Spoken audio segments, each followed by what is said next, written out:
Jhenaidah Sheikh Kamal textile engineering কলেজের সাধারণ ছাত্রছাত্রীরা ক্যাম্পাসে ছাত্র রাজনীতি বন্ধে বিক্ষোভ মিছিল করেছে। আজ দুপুরে শহরের কলেজ ক্যাম্পাসে তারা এই বিক্ষোভ মিছিল করে। এরপর কলেজের অধ্যক্ষের কাছে তারা বিভিন্ন দাবি দেওয়া লিখিতভাবে পেশ করেন। সে সময় ছাত্রছাত্রীদের প্রতিনিধিদের মধ্যে উপস্থিত ছিলেন অপু খন্দকার, তাহমিদ আহমেদ, আবদুল্লাহ, আবিদা সুলতানা, নাইমার খাতুন সহ বিভিন্ন বর্ষের অধ্যয়নরত ছাত্রছাত্রীরা।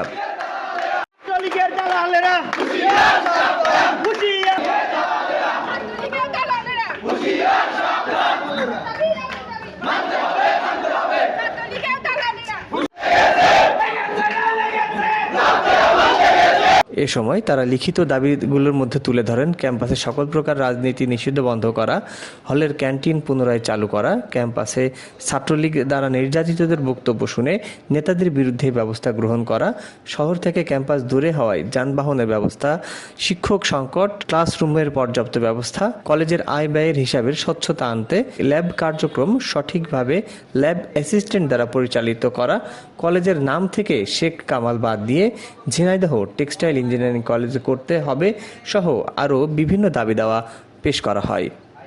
তুলে নিয়ে তুলে নিয়ে আমাদেরকে দেবদার অভিনয়তে নিয়ে যায়। দেবদার অভিনয়ের সাইডে অন্ধকার জায়গায় নিয়ে প্রথমে আমার রুমমেট আর কি সাজ্জাদকে হকি স্টিক মার শুরু করে। প্রায় 100+ হকি স্টিকের শুধু বাড়ি ছিল শরীরে। খাওয়ানোর জন্য হলের সকল শিক্ষার্থীদেরকে তারা কমন রুমে ডাকছে। কমন রুমে ডাকতে যাওয়ার কারণে এরপর অনেকে আসতেছে না, কেউ আসতেছে না, তারা ছাড়া কেউই নেই মিষ্টি খাওয়ার জন্য। তারা সবাই রুমে গিয়ে সবাইকে ডাকতেছে। তো সেক্ষেত্রে মুর্তজাদিন তুহিন ফটোগ্রাফের একটা ছেলে তার রুমে গেছে।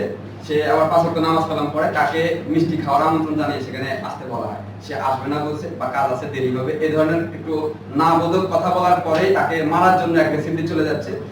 এ সময় কলেজে অধ্যক্ষ ইঞ্জিনিয়ার ফিরোজ খন্দকার সহ অন্যান্য ডিপার্টমেন্টের শিক্ষক মণ্ডলী উপস্থিত ছিলেন।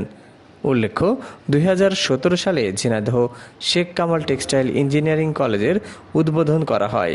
4টে ডিপার্টমেন্টের মোট 600 ছাত্রছাত্রী বর্তমানে অধ্যয়নরত।